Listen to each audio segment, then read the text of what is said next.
buenos días para todos. Invitamos al doctor Fernando Sánchez, ingeniero ambiental y sanitario de la Universidad de La Salle, al doctor Juan Manuel Henao, abogado conciliador en Derecho, especialista en Derecho de la Empresa y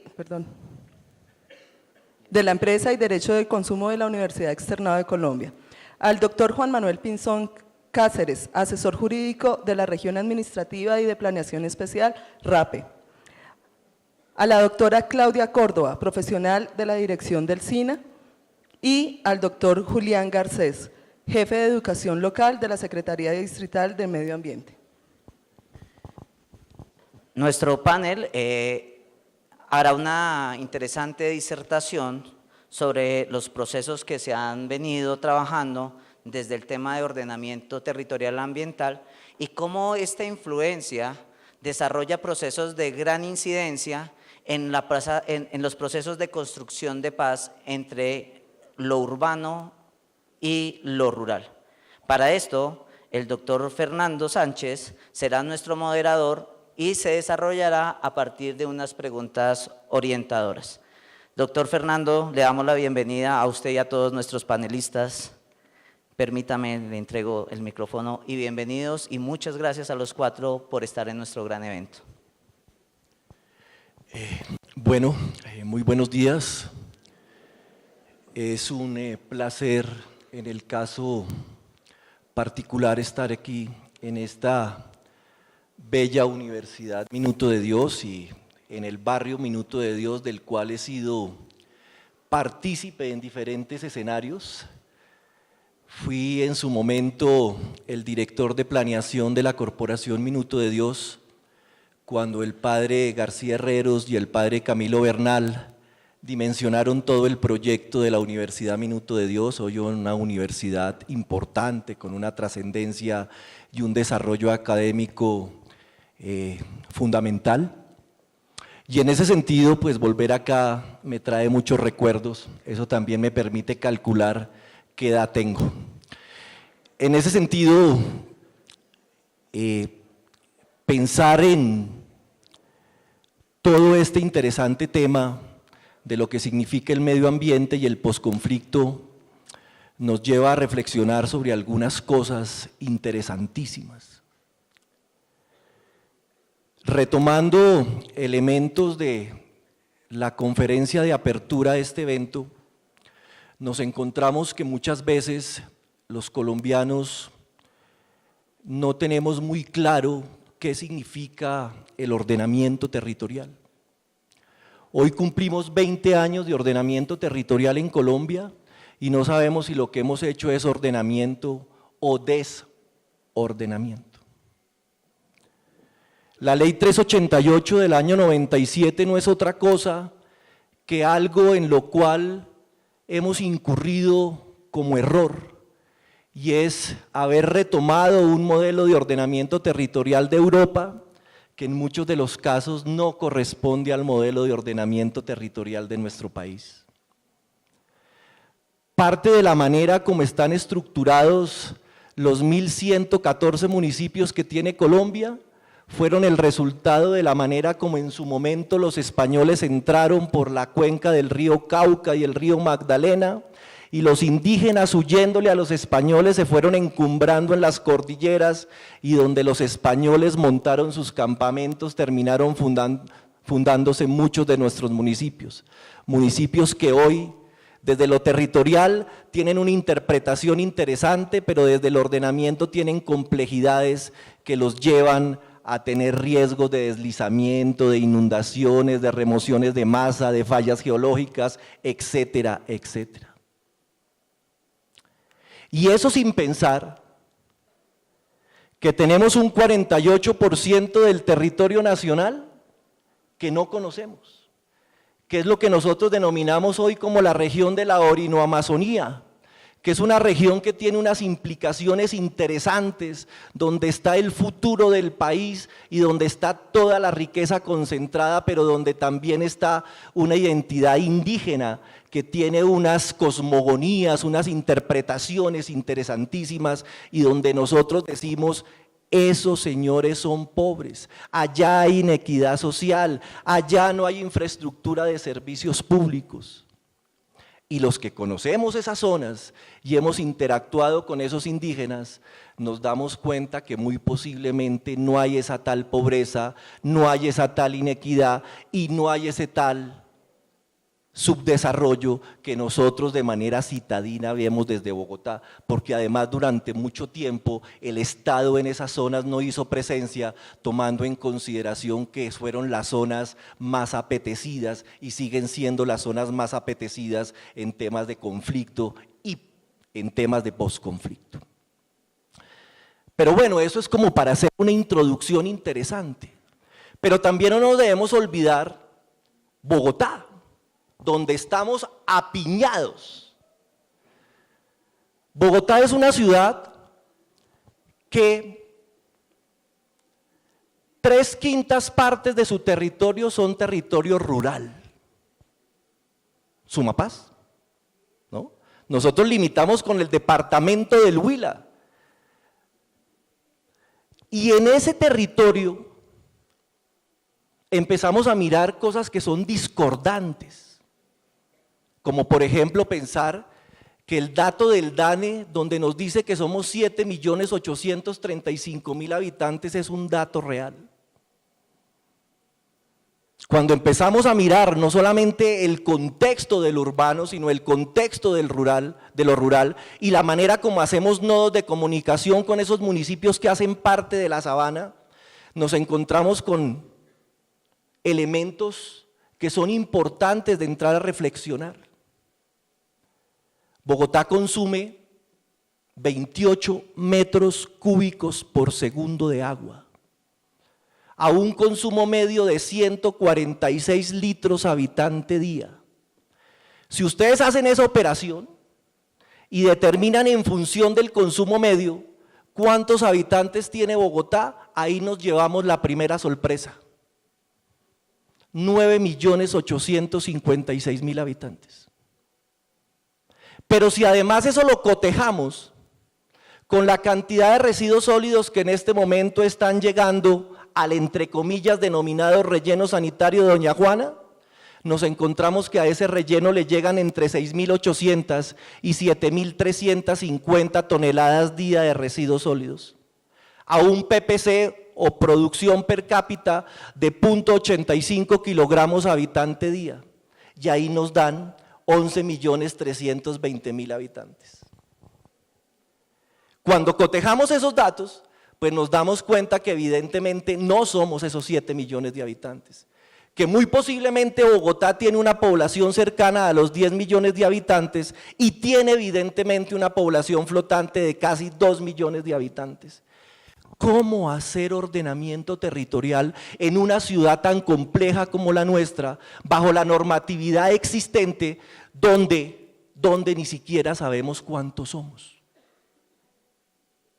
Qué difícil es administrar localidades en Bogotá como por ejemplo Suba, como por ejemplo Ciudad Bolívar, como por ejemplo Kennedy, que es una Medellín chiquita, una Cali chiquita, con una infraestructura gubernativa que no tiene los dientes ni jurídicos ni económicos para desarrollar lo que nosotros denominamos ordenamiento territorial, lo que nosotros denominamos en términos prácticos la manera de mejorar las condiciones de calidad de vida de los ciudadanos y por supuesto del bienestar.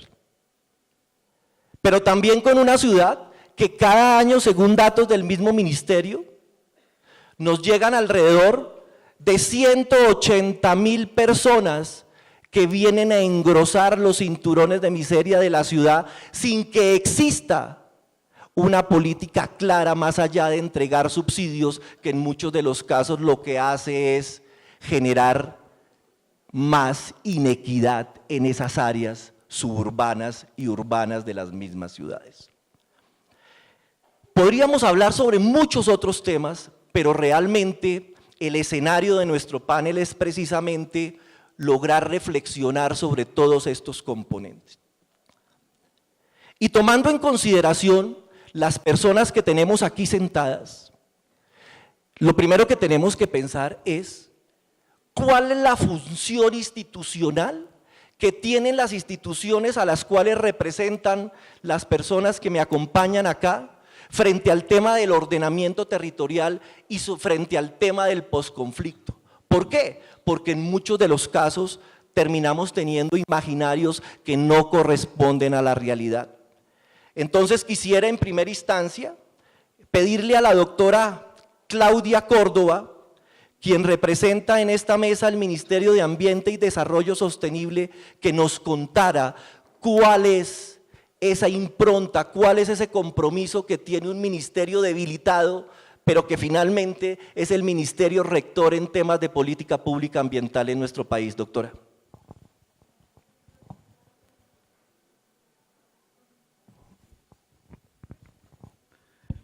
Bueno, muchísimas gracias.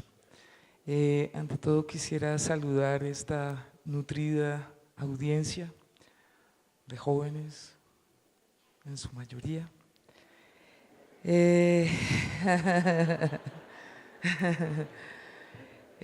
Quisiera agradecer la invitación a la Universidad Minuto de Dios.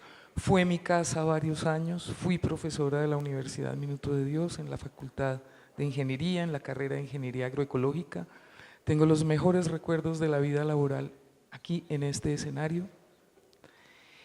Y traigo un saludo de la Dirección General de Ordenamiento Ambiental Territorial del Ministerio, de su director, de mi coordinador de grupo, en fin, de personas que estamos en este momento trabajando de manera muy esforzada para dar cumplimiento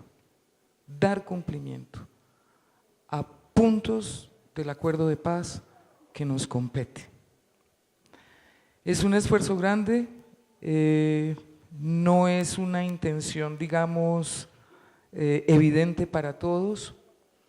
Todos queremos bien la paz, pero la forma para lograrla es donde se pueden presentar muchísimas diferencias, que es lo que tendremos que aprender a conversar y a dialogar y a concertar. Bajo la guerra no se puede hablar, no se concerta. Tenemos 50 años y más de guerra, no tenemos una cultura de la concertación y del diálogo. Es algo por lo que tendremos que, digamos, empezar y esforzarnos también. Frente al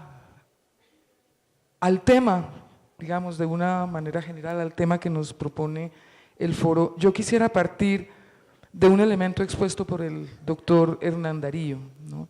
Y son, digamos, los factores y las dinámicas que hacen o que se traducen en una distribución espacial de la población.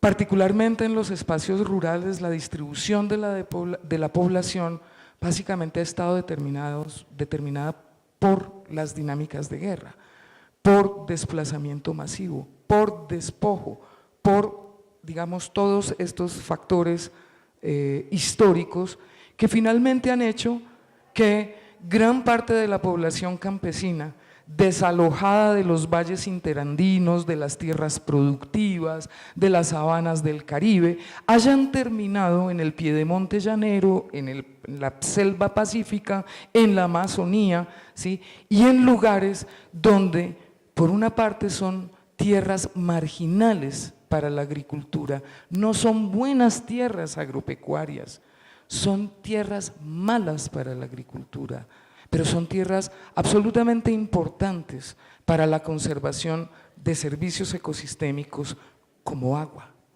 como alimentos, es decir, una serie de elementos que nos aportan a la calidad de vida, a la supervivencia y a la calidad de vida que nos aportan los ecosistemas. ¿Qué es lo que sucede? El 38% del territorio del país ha sido altísimamente impactado por la guerra. Esos municipios priorizados por el posconflicto, que son 177 municipios en este momento agrupados alrededor de los programas de desarrollo con enfoque territorial, de los PEDET. Entre paréntesis, yo les recomiendo que en este momento de histórico de nuestro país, lo mínimo es intentar leer algunas de las páginas de ese libro de 300 páginas escrito entre enemigos. Tenemos que entender qué fue lo que se concertó, qué fue lo que se acordó y, por lo menos por parte de las instituciones del Estado y por parte de los representantes del gobierno, intentar cumplir, dar cumplimiento. No estamos ya más negociando nada, estamos en el punto de implementar los compromisos que el gobierno nacional adquirió en el marco del acuerdo de paz. Bien, 38% del país altamente impactado por el conflicto.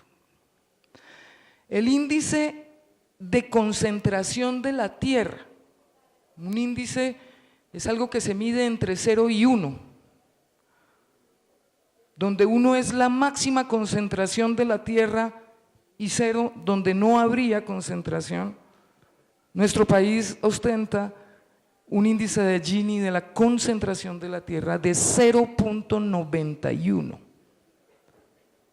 Entonces, la distribución de la gente, ¿a dónde fue a dar? ¿A dónde se pudo ir a localizar si el país tiene una estructura de propiedad de la tierra tan altísimamente concentrada? Entonces están en las áreas de especial interés ambiental, llegaron a las reservas forestales, llegaron a los páramos, llegaron a los parques naturales, llegaron a los humedales, a los cauces de los ríos, a las rondas hidráulicas, llegaron donde pudieron llegar y que no lo siguieran sacando. Entonces, en este momento, cuando, digamos, para pensar qué es lo que tiene que hacer el ministerio en medio de esto, ¿sí? En medio de esta, digamos, propuesta, posibilidad de paz, de reorganizar nuestra distribución espacial, de reorganizar de manera más equitativa el acceso a los recursos naturales y a los servicios que nos proveen los ecosistemas. Entonces, ¿qué hacer? Bien, hay muchas cosas que podríamos plantear, pero me quiero restringir exactamente al ámbito del acuerdo de paz. En el acuerdo de paz, el punto 1 de La Habana, el punto del acceso y el uso adecuado de las tierras, pero sobre todo el acceso, implica que el gobierno se ha comprometido a adjudicar 3 millones de hectáreas a personas, a campesinos que no tienen tierra, a formalizar 7 millones de hectáreas ocupadas por campesinos. ¿De dónde van a salir esas tierras? Las vamos a ir a buscar en el Valle del Cauca, en el Cauca. No, vamos a buscarlas donde la gente llegó, donde hay áreas de especial importancia ambiental, y vamos a tratar de ver cómo armonizar un desarrollo que permita, ¿saben qué? Que permita desactivar el conflicto, básicamente, que permita que la gente que no ha tenido la menor oportunidad en esta tierra la tenga. Esa es la lucha finalmente, o ese es el compromiso. Entonces, básicamente, ¿qué es lo que nosotros vamos a hacer con gente en páramos, con gente en parques naturales, con gente en las reservas forestales? El punto 1.1.10 de La Habana le pide al gobierno nacional que haga una zonificación ambiental que permita planificar el territorio ocupado actualmente por campesinos, permita planificarlo de una manera sostenible. Es un gran reto. En este momento nosotros nos concentramos efectivamente en, digamos, desarrollar esa zonificación ambiental que dé elementos, que permita ubicar elementos, ¿sí?, sobre los que la Agencia Nacional de Tierras, la Agencia de Renovación del Territorio y en general las autoridades agrarias que tienen en primer lugar la tarea en el mundo rural, puedan contar con una información actualizada que les permita tomar unas decisiones acordes, digamos, o por lo menos armónicas con lo que podemos tener aún en esos territorios como riqueza natural y como soporte de servicios ecosistémicos. Yo, digamos, quisiera, después tendría tantas cosas que decirles alrededor de esta zonificación, alrededor del trabajo interinstitucional que se ha hecho para responder, para implementar los acuerdos, alrededor también de las dificultades, no crean. Aquí no son posiciones homogéneas ni posiciones monolíticas, hay grandes disensos y dentro de la institucionalidad también, y todo eso hace el proceso muy complejo. Para decir en dos palabras, nosotros, digamos, el Ministerio de Ambiente en este momento está tratando de dar la base ambiental de un ordenamiento territorial que asegure que sea sostenible y que desactive el conflicto. Muchas gracias.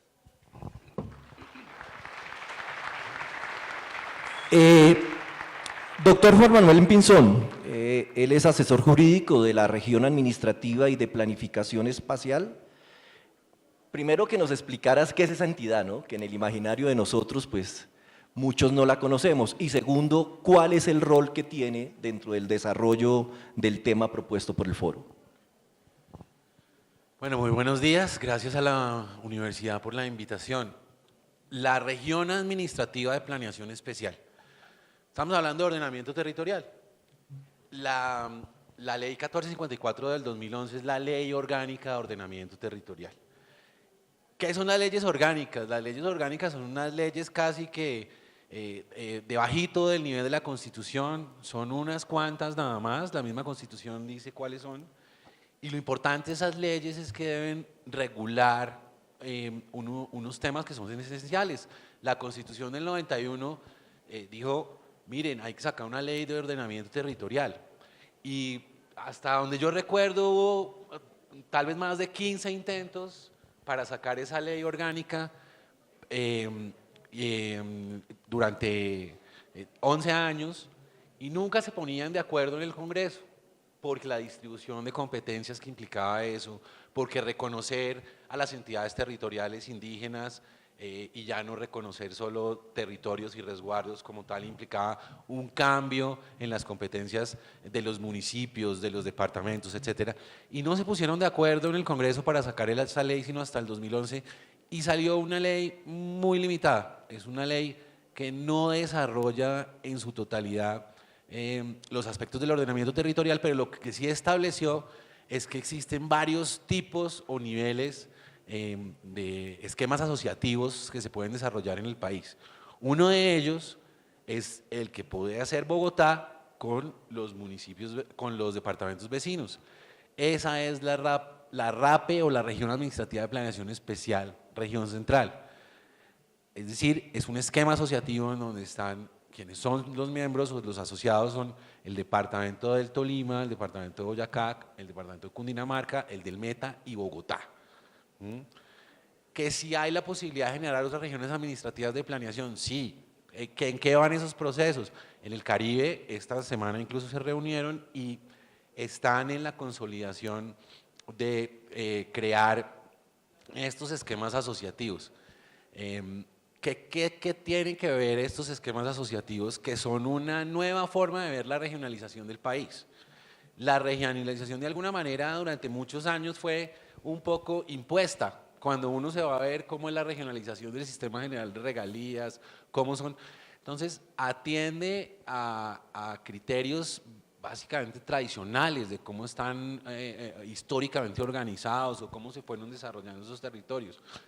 Hoy en día lo que implica que estos esquemas asociativos puedan empezar a caminar y a dar pasos grandes es que logren que haya hechos regionales, es decir, situaciones, fenómenos de índole ambiental, de índole social, de índole cultural, que se repitan en esos territorios y a los cuales, a través de proyectos, obviamente, esta entidad o ese tipo de entidades los puedan desarrollar.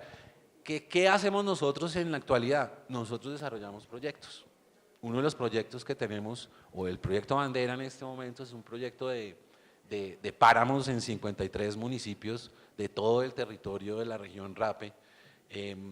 Ustedes saben la dinámica que ha adquirido todo este tema de los páramos, que ha implicado un pronunciamiento el año pasado por parte de la Corte Constitucional, en donde lo que ha dicho es que hay que hacer un régimen de transicionalidad.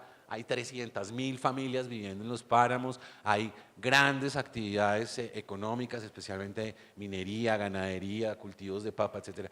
Nosotros lo que hacemos es en proyectos, en este caso un proyecto a 2 años, para lograr hacer reconversión productiva y restauración en áreas degradadas que hay ahí, y así otra serie de proyectos. Entonces, la verdad es que estos esquemas asociativos lo que van a permitir en el futuro es actuar con coherencia y actuar también en distintos territorios. No es en donde se presente una situación concreta, que acá en Bogotá, o si no en el Tolima, en el municipio de Roncesvalles. No, debe repetirse la situación para que nosotros podamos de alguna forma intervenir. En varios municipios pues, de toda la región central. ¿Cuántos municipios hay? 316 y Bogotá, o 315 y Bogotá constituyen la región central. Uno diría, no, esto es una cosa muy interesante. Y boto 3 datos importantes, y es, de esos 316 municipios, el 84% son categoría 6. ¿Eso qué quiere decir? Que son municipios pequeños, que tienen poca población y que no tienen muchos recursos. Es decir, que son municipios pobres. Al menos no tienen la posibilidad de generar mayores ingresos para desarrollar proyectos. Entonces, uno empieza a ver que en una región como esta tan grande hay unos desequilibrios muy fuertes. El segundo dato que quiero dar es la misión de ciudades que dirigió Carolina Barco, la exministra, excanciller, en el año 2013, hizo un análisis en Colombia de cómo deberían ser las aglomeraciones de ciudades a partir de un elemento que es la conmutabilidad laboral, es decir, qué personas se mueven a otros lugares distintos a donde viven a trabajar. Y ese estudio además nos mostró una tendencia que tiene todo que ver con el ordenamiento, con el ambiente y con la paz. Y es que para el año 2030 en las ciudades de Colombia van a habitar el 85% de la población. Es la tendencia, ya estamos casi en el 70% o algo por el estilo, y pues ese dato nos hace ver que el tema rural es un tema complejo además, porque hay un desbalance muy grande y esos desbalances son los que tienen que atacar el ordenamiento del territorio. Finalmente, el último punto que quería yo, desde los instrumentos que existen, y Claudia mencionó acá los PEDET, que son muy importantes, no sé si ahora tenemos la posibilidad de retomarlos nuevamente, pero desde lo que es el ordenamiento territorial de la ley 388, de los planes de ordenamiento, los planes básicos, los esquemas, hay un problema muy grande con la ruralidad, y es que el mismo Ministerio de Ambiente, tal vez en el año 2004, 2005, hizo una evaluación de los planes, y lo que identificó como el elemento tal vez que de mayor rezago es que el componente rural, los planes de ordenamiento tienen 3 componentes, el general, el urbano y el rural, que el componente rural en algunos de los planes era inexistente, en otros si no era inexistente podría ser, como sucedió en muchos planes de ordenamiento territorial, una copia de otro territorio, o si no, era un intento limitado. La solución no fue la mejor tampoco, y es que para hacer eso, a cada problema, pues una norma. Entonces sacaron el decreto 3600, que lo que hizo fue decirle a las entidades territoriales, a los municipios, oiga, por favor usted ajuste, desarrolle el componente rural a partir de esta estructura. El problema es que la estructura era el modelo de Bogotá, ¿sí? El modelo del componente rural de Bogotá. Y en un 80%, si no más. Y eso es bastante inconveniente para un municipio que, como lo han repetido acá, está ubicado en otra zona, tiene otras consideraciones, etc. Entonces, el otro tema es, tenemos un desbalance muy grande en relación con los instrumentos de planeamiento, por lo menos con los planes de ordenamiento territorial, en relación con los componentes, con el componente rural. Y eso pues se ha evidenciado en las evaluaciones que se han hecho también, ya específicamente cada uno de los POTS y los más rezagados. Y no sé, de pronto ahorita para incluir algunos otros Claro que sí. elementos. El doctor Juan Manuel Henao, que está a mi mano izquierda, representa a la Red Nacional de Protección al Consumidor de la Superintendencia de Industria y Comercio. ¿Cuál es el rol? ¿Cuál es el papel de la superintendencia y más de la red de consumidor en todo este tema de ambiente y posconflicto? Muy bien, muchas gracias. Antes que nada, saludar a este numeroso público. Por supuesto, emocionado de estar al frente de tantas personas y por supuesto además agradecer a la universidad por extendernos esta invitación para participar del foro. Antes que nada, un poco hablar y explicar qué es la Superintendencia de Industria y Comercio y qué es la Red Nacional de Protección al Consumidor y un poco a qué se dedican. La Superintendencia de Industria y Comercio pues es una entidad del orden nacional que en términos generales se dedica a la vigilancia y control de diferentes sectores de la economía, bien, ejerciendo facultades en materias de protección al consumidor, derecho de la competencia, metrología legal, así como marcas y patentes, que bueno, que en este caso digamos que no tiene mayor relación. Y la Red Nacional de Protección al Consumidor no es más que un conjunto de entidades que con funciones de protección al consumidor se reunieron con la intención de entregar herramientas y mecanismos para que se empodere a los consumidores en el territorio nacional respecto de sus derechos y de sus deberes. Quiero retomar un poco las palabras que se dieron al inicio de la exposición. El padre Andrés habló de la fuerza transformadora de la educación, y es que la Superintendencia de Industria y Comercio y especialmente la Red Nacional de Protección al Consumidor, con los diferentes planes y proyectos que tiene destinados, todos ellos, como su nombre lo indicó, a la protección del consumidor, están generando procesos educativos para que las personas, por una parte, consumidores de todos los escenarios, conozcan cuáles son sus derechos, pero así como conocen sus derechos, también sepan cuáles son sus deberes y cómo deberán cumplirlos. El profesor Hernán habló de que a más personas, más producción de bienes, más consumo y asimismo más desechos. La superintendencia entonces, con un modelo educativo fomentando el conocimiento de la norma de protección al consumidor, se acerca a estudiantes, empresarios, grupos educativos, por supuesto para dar conocimiento. Yo pregunto, y quizás aquí la doctora nos podrá responder, y es, usted como consumidor tiene unos deberes particulares, y yo pregunto, y es, ¿usted qué hace con las pilas después de haberlas utilizado? La mayoría de personas nos dicen a nosotros, no, pues para la caneca, ¿cierto? Sin saber, sin conocer que existen algunos planes post-consumo que nosotros como consumidores debemos conocer precisamente para entender y saber cómo desechar un producto adecuadamente luego de que ha sido consumido.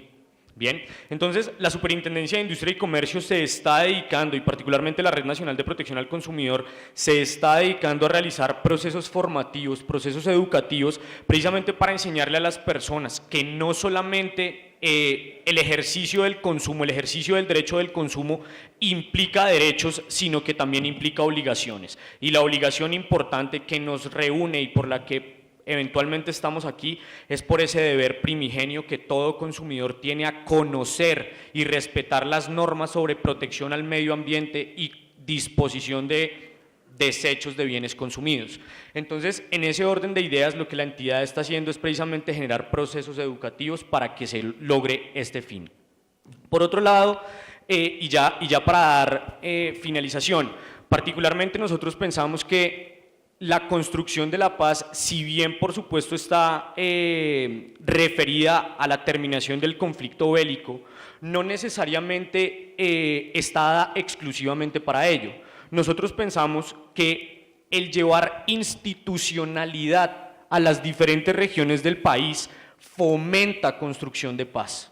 Y eso es lo que la Red Nacional de Protección al Consumidor viene haciendo. ¿Por qué? Porque con los diferentes proyectos que tenemos, quizás para que los conozcan un poco, tenemos casas del consumidor dispuestas en los diferentes territorios, en diferentes ciudades del país, tenemos unidades móviles que están recorriendo los diferentes municipios, estamos llevando servicios del gobierno a sitios, a lugares donde nunca antes se habían llevado, a donde nunca antes se conocía ni se supo de la protección al consumidor.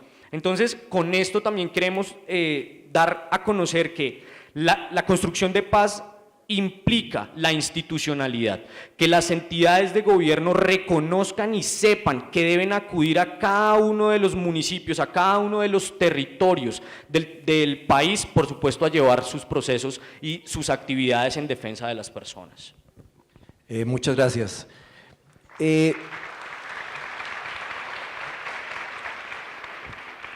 Siempre nos han dicho, y desde el colegio nuestros profesores nos mencionan que Colombia es un país biodiverso. Julio Carrizosa, que es una persona que muchos de ustedes conocen, que ha escrito mucho sobre el tema del ambientalismo, tiene un texto que se llama La utopía del ambientalismo en Colombia, donde dice que muy posiblemente nuestro país, más que un país rico ambientalmente, es un país bonito. Porque uno va a Los Llanos, va a Villeta, va a Girardó, va a Tunja, en el caso de los que vivimos en Bogotá, y vemos mucha naturaleza. Pero no hemos sabido o no hemos podido, a través de la misma expedición de la Ley 99 del 93 y de su Sistema Nacional Ambiental que hoy es tan discutido, cuantificar nuestra biodiversidad. Sin embargo, han salido en los últimos 3 años 2 estudios particularmente importantes como instrumentos de gestión ambiental. El primero,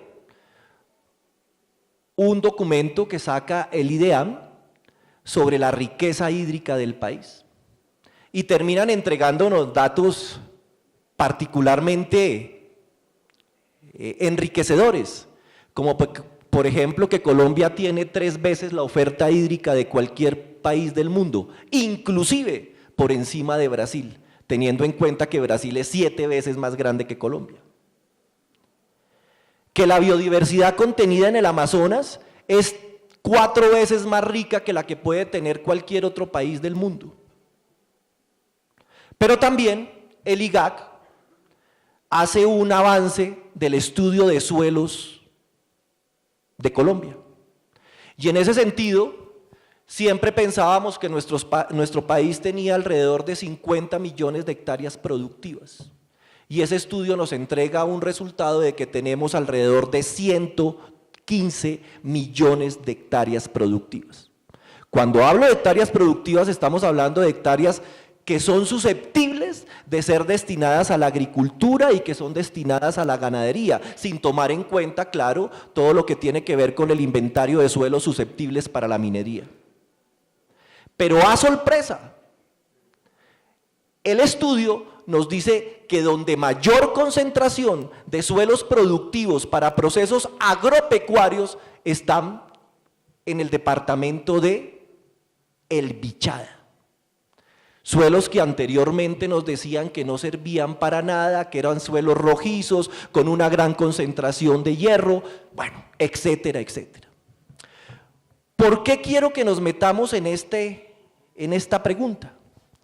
Porque de una u otra manera, cuando hablamos de esas 7 millones de hectáreas que se les tiene que entregar de una u otra manera como un reconocimiento del pacto de paz a aquellas personas o que se reinsertaron o que han estado digamos, perjudicadas por el tema del posconflicto, pues pues vamos a tenerlas que hacerlas en esas regiones.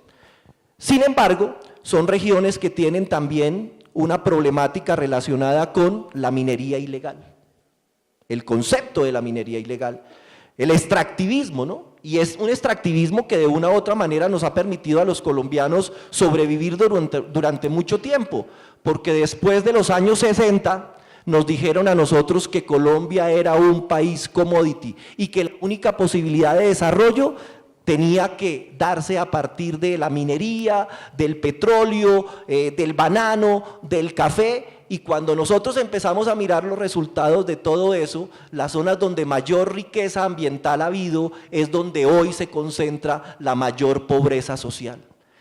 ¿Qué tenemos entonces que hacer para que esa regla cambie y para que evidentemente en esas zonas pueda cambiar la manera como estas personas que se reinsertan con una cantidad de ilusiones puedan verdaderamente apuntalar la economía colombiana, no solamente, por supuesto, desde lo económico, sino también desde una visión sostenible? Querida doctora, tienes la palabra. Gracias. Frente, digamos, al problema general de distribución de tierras y de, digamos,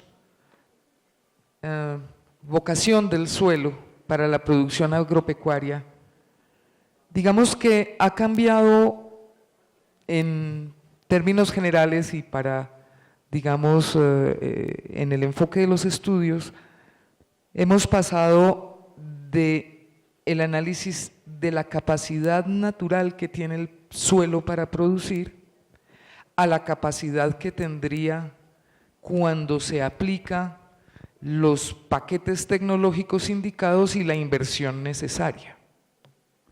Entonces, claro, en la altillanura nosotros podemos tener suelos altamente productivos si y solo si hay una inversión importante de recursos económicos, tecnológicos, y digamos que en esas condiciones podemos hablar de suelos con una alta, media aptitud productiva. El problema es la economía campesina, el problema es la seguridad alimentaria, donde realmente los recursos financieros y tecnológicos son mínimos. Entonces, digamos que ahí es donde nos ubicamos. Nadie ignora, y hoy por hoy es una ley y está expedida la ley de Sidres, ¿sí?, que reconoce eso, que tenemos unos territorios extensísimos que pueden ser altamente productivos en términos de agroindustria y de exportación. Pero entonces ese enfoque de la alta productividad, de incorporar territorios tiene que ver con ese enfoque exportador y en medio de todo en el enfoque de commodity. O sea, usted saca de aquí los recursos sin procesar, los recursos primarios, bien sean mineroenergéticos, bien sea maíz, colza, soya, el biocombustible, ¿sí? Pero entonces el otro problema es la seguridad alimentaria, la economía campesina y la reintegración de población que ha estado por fuera de todo el desarrollo del país. Entonces, digamos que en ese sentido, desde el sector ambiental se hace, digamos, un estudio muy juicioso, incluso en compañía con la UPRA, para mirar en esas áreas que tenemos focalizadas de áreas de especial importancia ambiental, y les voy a decir claramente, reservas forestales de ley segunda, donde se encuentran tierras con vocación agraria en las reservas forestales de ley segunda para habilitarlas para la adjudicación, para la formalización, para la reubicación y para la restitución. Entonces tenemos una demanda de tierra enorme, enorme, ¿sí? Que va a darse sobre los mismos territorios y sobre una oferta ambiental limitada. Ese es, digamos, como lo que hay que tener presente. Y por otro lado, por supuesto, la institucionalidad agraria y ambiental en el marco de los compromisos del acuerdo, pues evidentemente debe hacer un gran esfuerzo, tanto para no solamente la formalización del acceso a tierra, sino poder proveer, ¿sí?, tecnología, asesoría técnica, medios para que la economía campesina, ¿sí?, tenga una viabilidad.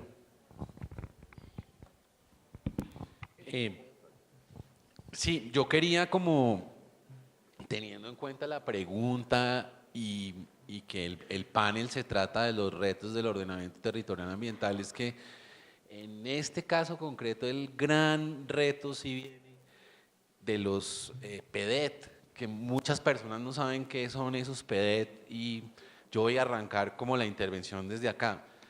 Quienes no creen en los acuerdos de paz tienen que ver que hay todo un arreglo institucional para que precisamente se puedan desarrollar los acuerdos de paz.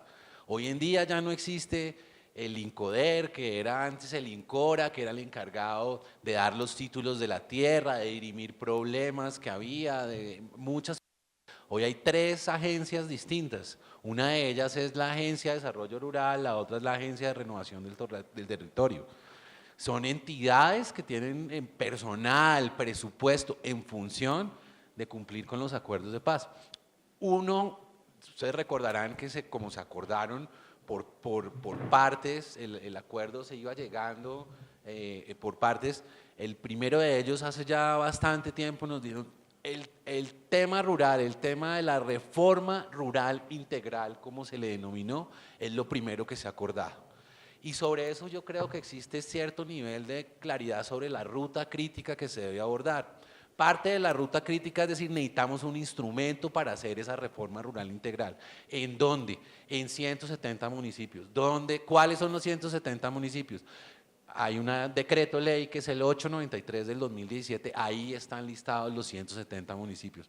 ¿Qué es lo que van a hacer en esos 170 municipios? Tienen que hacer una intervención, incluso que no es solo rural, pero que en estos casos, por ser municipios de vocación más rural que otra cosa, incluyen también esa intervención. ¿Qué son los PEDET? O los programas, o el programa de desarrollo con enfoque territorial. Precisamente es esto. En esos 170 municipios se van a desarrollar 16 PEDETs y lo que van a tratar de hacer es ver cómo logran resolver a través de toda la oferta institucional que existe, a través de tratar de canalizarla, de darle orientación, de darle coherencia, es cómo y con recursos, que es otro tema bastante importante que muchas veces en el pasado, o existen muchos instrumentos de planeamiento sin financiación. En este caso de los PEDETs, esta agencia de desarrollo, la agencia de renovación del territorio va a ser la encargada de coordinar la elaboración y van a ser, creo yo, ultra participativos, a diferencia de los instrumentos que se desarrollan generalmente, como sucede con los POTS. Yo siempre he creído una cosa, yo siempre he creído que nosotros hacemos planeación por rebote. ¿Y eso qué es? Eso es, por lo menos en materia de ordenamiento territorial a través de los instrumentos que existen, eso es que para poder llegar a un punto, o uno llega de una forma o decide dar la vuelta por otro lado para poder llegar. Todos los planes de desarrollo en Colombia, por ley, están obligados a tener un componente que se llama programa de desarrollo, programa de ejecución del POT, con los proyectos que va a ejecutar y los recursos. Ahora, cuando uno compara eso contra el POT de un municipio, en el caso de Bogotá es muy bueno para eso, pues se encuentra que ni son los mismos proyectos, ¿sí? O que son similares o parecidos o que definitivamente no son. Entonces uno dice, bueno, pero ¿qué sentido tiene que si yo tengo un instrumento que dura 12 años o 4 periodos constitucionales, que está pensado con mucho tiempo, que tiene muchos análisis, que son los POTS, ¿cómo hago yo para ejecutarlo?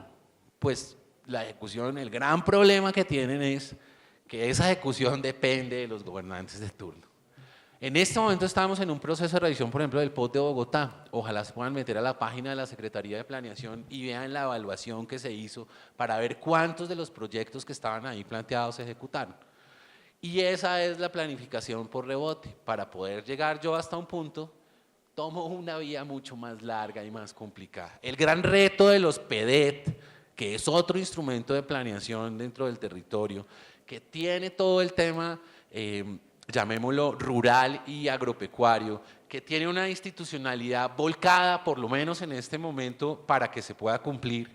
La doctora Claudia hablaba de la UPRA. La UPRA es la Unidad de Planificación Rural y Agropecuaria de Colombia, es una entidad adscrita al Ministerio de Educación. La información que ellos han generado es increíble.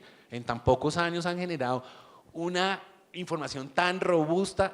Ahí se puede ver por departamento, en el suelo rural, cuál es la vocación, bueno, en una escala grande, pero en unos 100.000, pero se puede ver cuál es la vocación del suelo en cada departamento, para qué es bueno ese suelo, si ahí se debe sembrar mango, lulo, o debe haber ganadería, y cuál es la realidad del uso actual, ¿sí?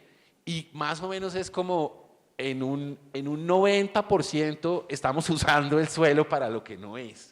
Ojalá el desafío de los PEDETs y el gran reto que tiene la institucionalidad de ejecutarlos logre darle coherencia a esos instrumentos realmente. Eso serviría muchísimo para precisamente generar que no haya contradicciones como eso de que hagamos minería de donde nace el agua, o finalmente que tengamos una actividad extensiva, extractiva en una zona que no lo permite. Bueno, nosotros desde el año 2004 firmamos unos convenios con el Banco Mundial y el Banco Interamericano de Desarrollo con la auditoría del Fondo Monetario Internacional frente a algo que nosotros conocemos como el IRSA, que es todo el concepto de integración regional de Sudamérica. Eso nos ha implicado unos compromisos que están por encima de lo que hemos pactado dentro del punto 1, que ha sido parte de la discusión acá. Y quisiera ilustrar a la audiencia frente a un tema.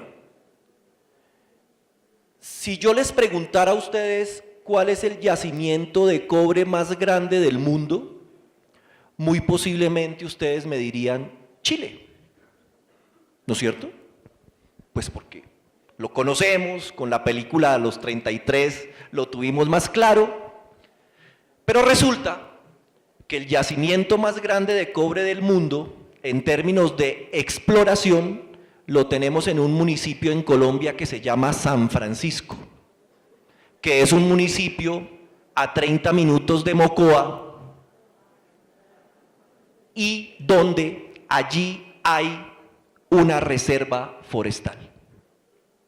Y en la mitad de la reserva forestal aparece el yacimiento de cobre. Un poco lo que también está sucediendo en Colombia con Santurbán, un poco lo que está sucediendo también en Colombia con el extractivismo petrolero en toda la región del Ariari, en los llanos orientales, y sin embargo, el ministerio en su momento, no como ministerio, sino como ANLA, como Agencia Nacional de Licencias Ambientales, en una zona de reserva y conservación ambiental entrega una licencia ambiental para hacer explotación minera. Y se está construyendo una vía que es Buenaventura-Mocoa, Mocoa-San Francisco, San Francisco-Manaos, para empezar a sacar todos los minerales de la región de la Orinoamazonía, no solamente colombiana, sino de la Amazonía que nosotros compartimos con el Perú y con el Ecuador. Esto, dentro de la dinámica propia del posconflicto, va a generar otro tipo de dinámicas, donde evidentemente vamos a tener que dinamizar circuitos económicos, vamos a tener que replantear el modelo de sostenibilidad y sustentabilidad que tiene desde lo social, desde lo ambiental y desde lo económico el país, pero también va a tener que repensar si Colombia le sigue apuntando a ese tipo de modelos productivos o sin embargo, o si vamos a retomar lo que todos conocemos, y es que Colombia es un país que tiene un potencial agrícola, que tiene que fundamentarse en la agroindustria y que la única salida real que tenemos para mover modelos de sostenibilidad están en ese campo. ¿Cuál es su posición frente a este tipo de disyuntiva que se nos presenta? Gracias. Pues digamos que esa es como la pregunta del millón, ¿cierto?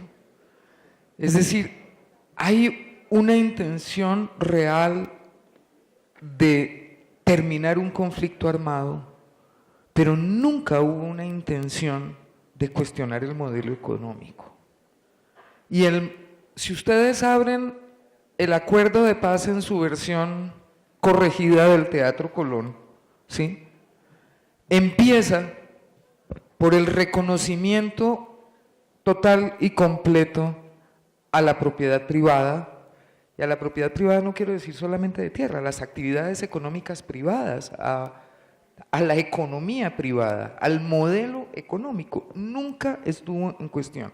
Ninguno de los dos actores estaba en capacidad de sostener ese diálogo y de llegar a un término acordado. Eso tendrá que ser resuelto en el desarrollo de nuestro país en los próximos años. Lo que yo pienso es, lo que digamos se ve y muchísimos analistas también lo están mirando, es que el marco de la terminación del conflicto, en el marco del acuerdo de paz tenemos la posibilidad y la obligación realmente de repensar ese tema. Efectivamente, este país es ordenado territorialmente también por los sectores, aunque eso no sea tan evidente, aunque nadie diga el Ministerio de Minas tiene instrumentos de ordenamiento territorial. Bueno, sí los tiene, claro. El Código de Minas, al declarar la posibilidad en una infinidad de territorios de declarar títulos mineros, pues ordena el territorio en función de la minería. Tenemos los grandes polos de Cerrejón, de ferroníquel, de Cerro Matoso, y lo que puede venir en minería de oro a cielo abierto, gran minería de oro a cielo abierto, que es el tema de la Colosa, ¿sí?, donde ya hemos visto y en los últimos días la manifestación de los municipios, ¿sí?, frente a la minería se ha hecho sentir, y tenemos unos pronunciamientos de la Corte, pero yo me atrevería a decir que todavía la situación está lejos de ser clara, lejos de saberse cómo poder concertar ese aspecto del desarrollo económico extractivo, además extractivo, y la sostenibilidad ambiental del territorio. Pero creo que será el punto a discutir en los próximos 20 años. Eso no lo resolvió el acuerdo, por supuesto. Para quienes no tienen del todo claro qué es IRSA, es la Iniciativa de Integración Regional Suramericana. Esa es una iniciativa en el marco de, si no estoy mal, de la Organización de Estados Americanos, en donde lo que se hace básicamente, o lo que se hizo ya, fue definir una serie de proyectos ancla, como si fuera un poco un centro comercial. Es decir, el almacén ancla, que es el almacén grande, que además atrae a los otros almacenes para poder después tener el centro comercial. Acá funciona un poco similar. Hay un gran proyecto ancla, que generalmente es un proyecto de infraestructura o vial más que todo, así sea multimodal, y y lo que hace es alrededor de eso colgar otros pequeños proyectos. Cada país tiene un delegado y se va trabajando para poder desarrollar eso. Yo lo que considero es que esa iniciativa de integración no es tan iniciativa de integración, sino es algo así como el Pan Brasil, es cómo hago yo para expandirme de oriente a occidente, de norte a sur. Entonces, uno de los casos concretos, que es Tumaco, Belém do Pará, es cómo me comunico yo desde el Pacífico colombiano en Tumaco, llegando a Pasto, después llego a Mocoa, luego cojo el río y luego por río llego hasta el Atlántico en Brasil, y eso básicamente lo que se ha analizado ahí son los flujos comerciales de mercancías. Yo lo que creo también es que afortunadamente por los vaivenes políticos de los países, la iniciativa que arrancó con una dinámica muy fuerte ya no tiene esa dinámica muy fuerte, pero no es una iniciativa enterrada ni es un plan que está echado en el pasado, no, se siguen reuniendo, siguen caminando, hay proyectos de infraestructura, por ejemplo, entre Brasil y Argentina, en donde ya han inaugurado grandes puentes y cosas por el estilo. Entonces, pues efectivamente se presenta acá una dicotomía en relación con cuál es el modelo que aplica para la iniciativa regional, que aplica para un modelo que está económico como el colombiano, que está basado en sus exportaciones básicamente de petróleo y de minería. Es el gran componente que lo genera todavía hoy en día, y esa es una discusión que no se logró saldar en el proceso del acuerdo de paz, y que yo también creo que no va a haber sino hasta el momento en el que haya una nueva asamblea constituyente va a haber la posibilidad de generar una discusión concreta sobre ese tema. En concreto y en resumen, el tema de IRSA disminuyó la velocidad, pero eso no quiere decir que no sea de todas formas, para algunos una amenaza a los recursos naturales, y para otros me imagino una posibilidad comercial. Igual también todo este tema supone para la Superintendencia de Industria y Comercio un reto gigantesco. ¿Cuál? La entidad, desde una de sus competencias, cuál es la protección de la competencia, la libre competencia económica, tendrá por consiguiente que comenzar a ajustarse al modelo económico que se venga presentando para verificar y establecer efectivamente que los procesos de competencia leal se estén dando indistintamente del tipo de sector de la economía del que se trate. Si bien la entidad no pudiere llegar a regular exactamente el ejercicio económico mismo, sí puede llegar a regular cómo los competidores llegaren a que ese ejercicio de la economía se haga de manera adecuada. Bien, entonces esto le va a imponer a la Superintendencia de Industria y Comercio claramente tener que ir un paso adelante, verificando cuáles son los componentes económicos que están generando desarrollo para permitirse, en ese sentido, poder comenzar a generar procesos de investigación en materia de competencia desleal y evitar que eventualmente grandes empresarios internacionales, ¿cierto?, puedan generar desmedro en contra del interés nacional. ¿Cómo? Generando cualquier tipo de práctica anticompetitiva o cualquier práctica restrictiva de la competencia que a la final generará baja economía, digamos, menor valor económico para el productor nacional. Bueno, y finalmente hay un tema que hoy para nosotros es puntual. Hay una política pública de competitividad. Esa competitividad, esa política pública, digamos, que involucra el desarrollo del país a los próximos 50 años, documento COMPES. Esa política pública le apunta a 3 elementos fundamentales: todo el desarrollo de la región de la zona biopacífico, que es Plan Pacífico, todo el desarrollo de la región de la Orinoquía, Plan Estratégico de la Orinoquía a 25 años y todo el desarrollo de la Amazonía, Plan de la Amazonía a 50 años. Son las zonas donde vamos a ver que vamos a tener mayor concentración de población reincorporada dentro de este proceso de paz. ¿Cómo pensar en esas zonas que haya un desarrollo equitativo, un desarrollo sostenible y que retomemos ese concepto que plantean desde el punto de vista cosmogónico los indígenas, que es todo el concepto del buen vivir? Les voy a dar un dato para ambientar la respuesta. En el Baupés, a pesar de que son terrenos que todavía no están titulados en su totalidad, hay alrededor de 1 millón de hectáreas que están en manos de los brasileros.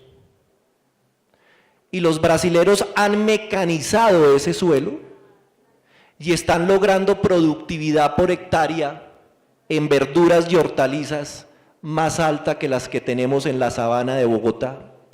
Y no solamente eso lo están haciendo los brasileros, hay compañías chinas de la China, ¿no?, que también están desarrollando procesos de agricultura mecanizada con producción de alimentos que en Colombia no vemos, sino que salen por Venezuela y por Brasil y se exportan directamente a China.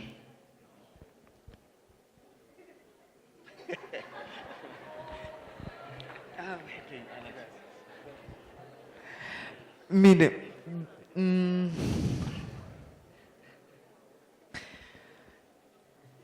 de nuevo, ¿no? Es otro aspecto y es otro componente de lo que podemos concebir como un modelo de desarrollo para el país.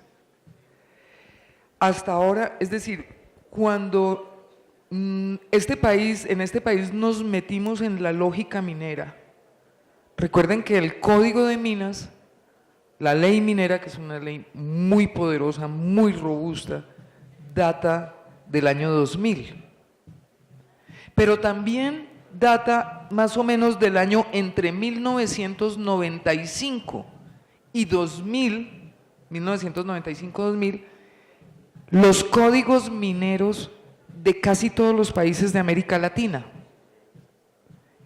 Esos códigos mineros tuvieron un crisol en su formulación, tuvieron unos factores comunes en la formulación del código minero argentino, chileno, boliviano, colombiano, etcétera. Y era básicamente fomentar y hacer, digamos, de la actividad extractiva un pivote económico. A eso era que nos iban, digamos, eso fue lo que se decidió mundialmente, incluso eso se llama el Consenso de Washington. Eso tiene una historia larga de banca multinacional, de liberalización de la economía, en fin, pero digamos que desde los años 2000 los países latinoamericanos en general se orientaron en mayor o menor medida en basar sus economías en esas, digamos, en esa economía extractiva que no deja valor agregado al país, que no deja recursos con equidad. Y ahí estábamos, en ese punto íbamos contentísimos en tremenda desigualdad, cuando finalmente, con todo esto que hemos visto, llegamos a un punto de acuerdo para la terminación del conflicto. ¿Y qué pasa? Que cuando termina la guerra, todos estos problemas son los que saltan y la conflictividad va a ser mayor en un primer momento del posconflicto. Tenemos demasiadas contradicciones en el ordenamiento y en el desarrollo del país.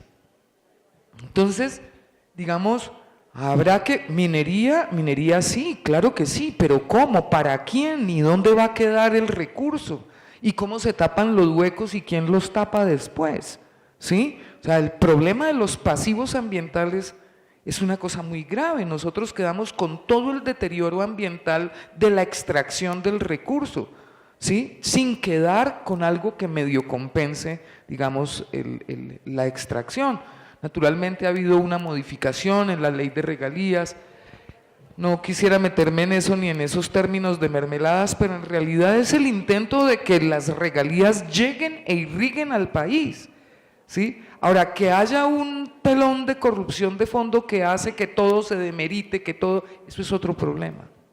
Eso es un problema grave, pero digamos que es algo que necesariamente hay que corregir. Pero en términos del modelo de desarrollo, creo que es la discusión que le quedará a los jóvenes. Nosotros vamos a seguir siendo un país minero, señores, señoras. Vamos a seguir siendo un país minero, exportando y basando nuestra economía en carbón, ferroníquel y próximamente oro. O vamos a hacer un desarrollo acorde con un proceso de paz y de inclusión que permita el desarrollo de la economía productiva de este país y en particular de la economía campesina. Creo que son preguntas grandes de fondo que este país tendrá que resolver en los próximos 20 años. Bueno, yo quería era contarles una experiencia que tuve recientemente. Y Cononso, Tolima, queda muy cerca de Bogotá.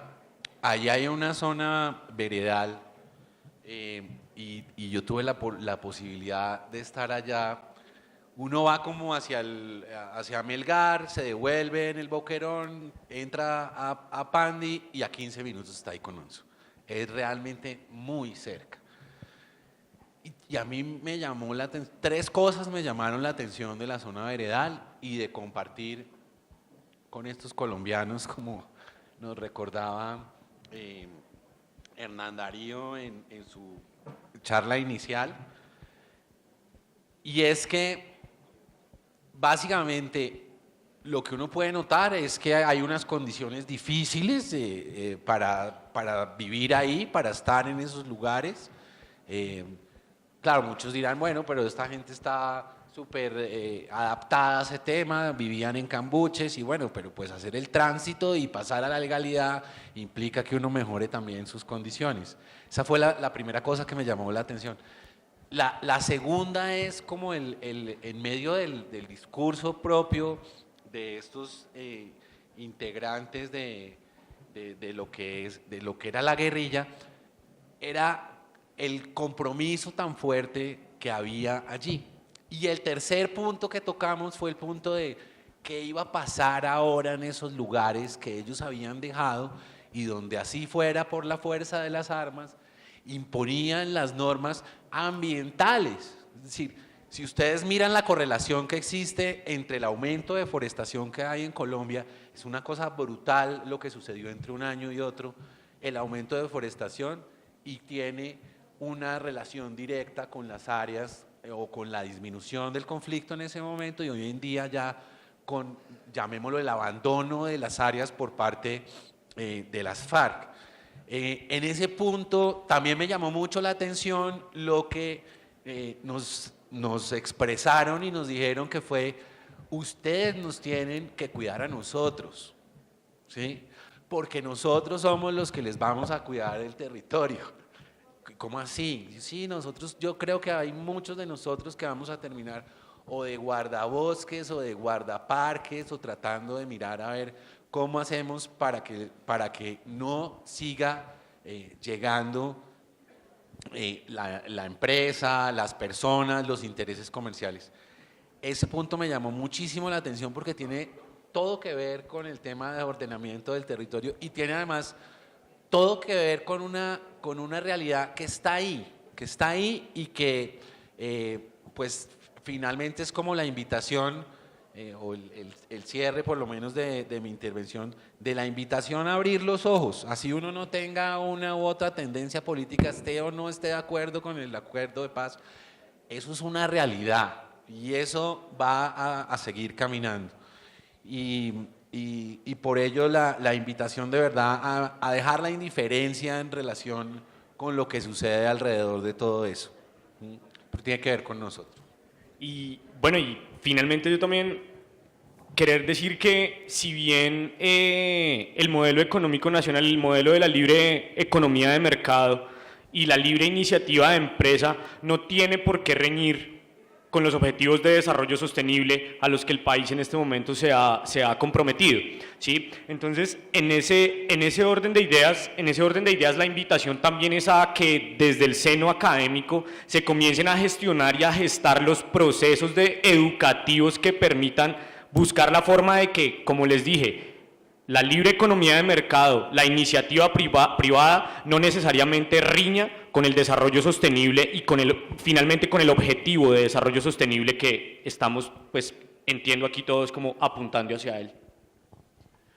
Bueno, esa era la intencionalidad del foro, generar inquietudes. En una hora lo único que hicimos fue, creo yo, abrirles a ustedes una serie de expectativas frente a la necesidad de conocer esa otra Colombia que nos va a tocar vivir. Y es una realidad que sobre todo los muchachos que están hoy en la universidad, con la ayuda por supuesto de sus profesores, tienen que enfatizar en que la Colombia que nos va a tocar vivir no es la Colombia que vemos en los medios de comunicación, donde hay unos intereses muy particulares, sino que nosotros tenemos que indagar sobre qué es lo que en términos de acuerdos, en términos de convenios y en términos de intereses entre los diferentes sectores del país nos permitirán visualizar oportunidades de desarrollo y ojalá que esas oportunidades de desarrollo sean para el mejoramiento de nuestros estándares de vida y de la sostenibilidad de nuestro país. Muchas gracias a ustedes, muchas gracias a mis compañeros de panel y feliz tarde. Ya un momentico ahí, ya.